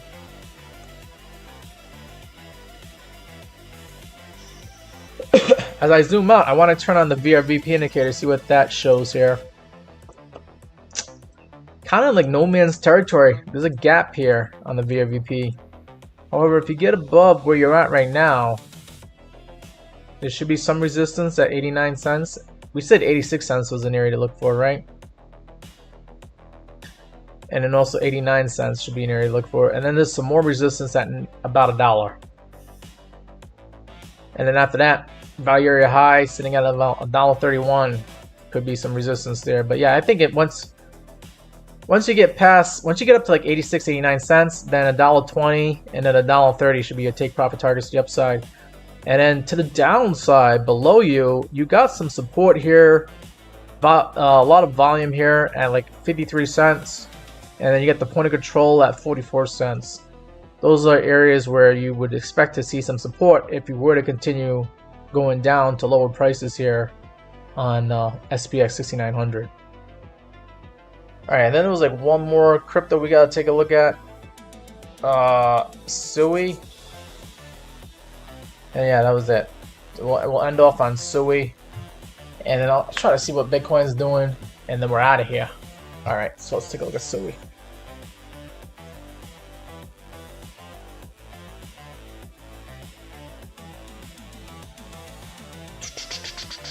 Get rid of this for now.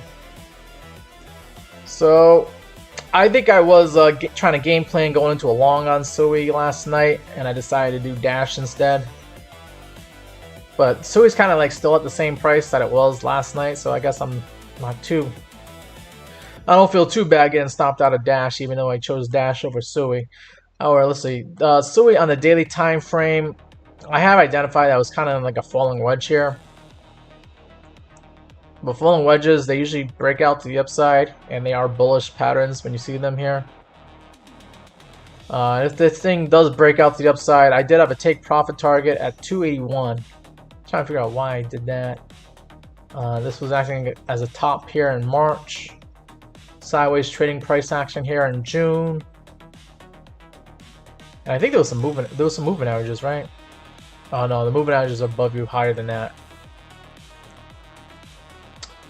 Wow. Okay. Okay. But then maybe I was looking at the 4-hour or the 1-hour time frame. Let's see the 4-hour time frame. Okay.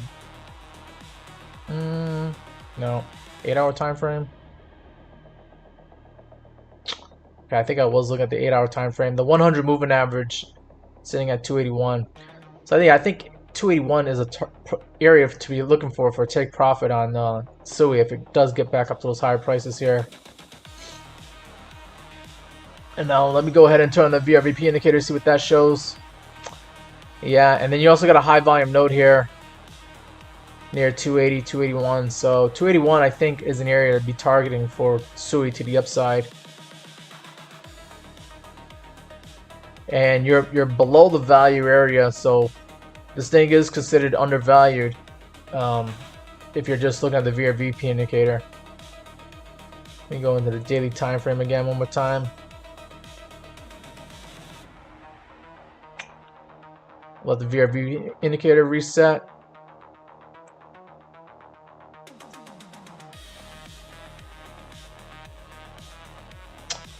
Wow, so okay, so that was the value area low at like $1.89. And then you got high volume here at 225. And then a gap in the VRVP. A little bit of volume here at 280. And across the POC with all this data is showing that 343 is where SUI could get up to before it gets has to go through a lot of resistance at that area. So those are your targets to the upside. 280 and then 340 for SUI.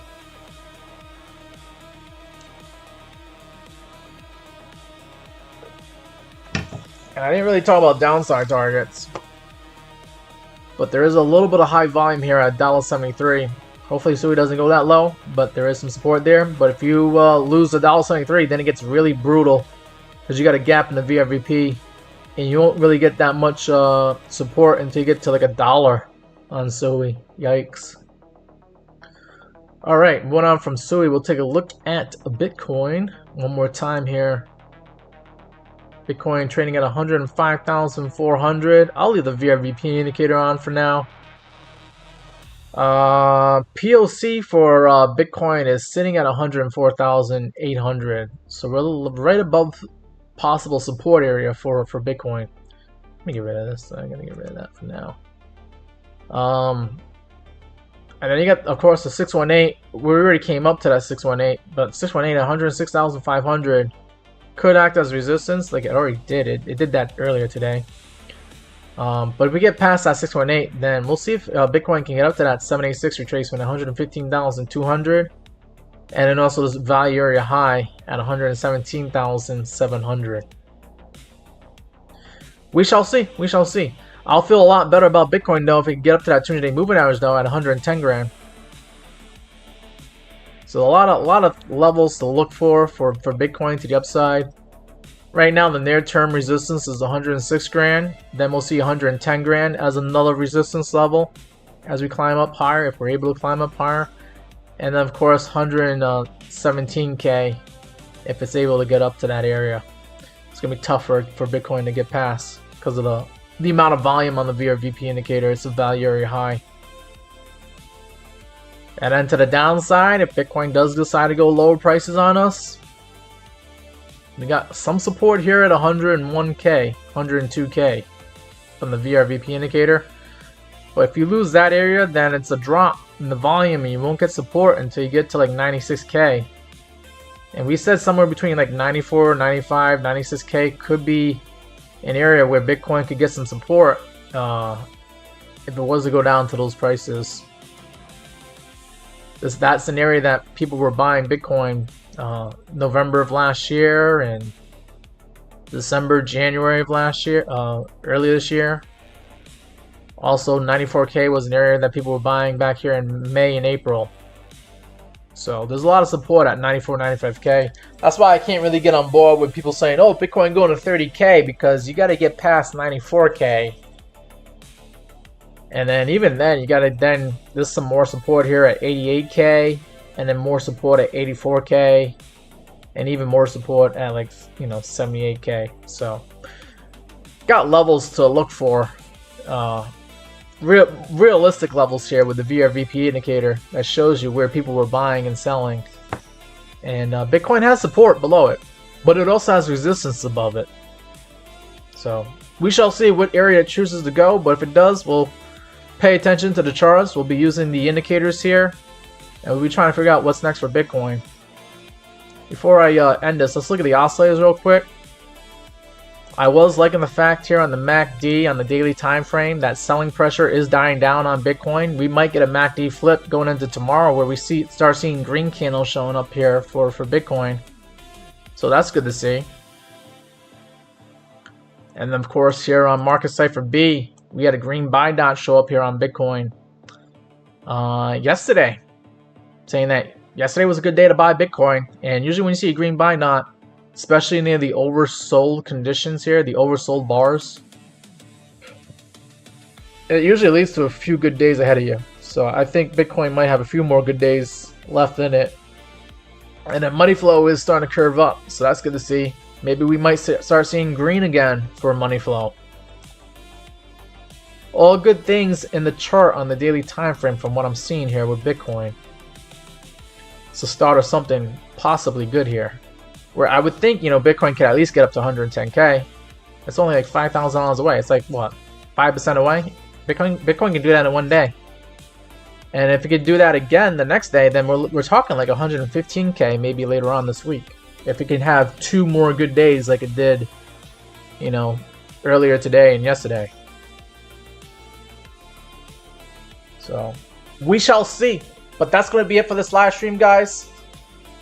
I will see you in the next live stream. We'll try to go live again same time tomorrow, 12 p.m. to 2 p.m. Eastern time. So be on the lookout for my live here on TikTok and YouTube. And yeah, we'll just have to see what Bitcoin does next. But right now, I'm feeling a little bit better about Bitcoin.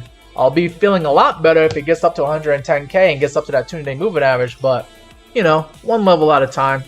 So far, today's been a positive day. I'm hoping that we can get another positive day going into tomorrow. And I think it's still possible for some more green days ahead of us for Bitcoin. But we shall see. We shall see. And I will see you guys tomorrow, same time. All right. Take care, guys. And good luck investing and trading in whatever asset you decide to get into.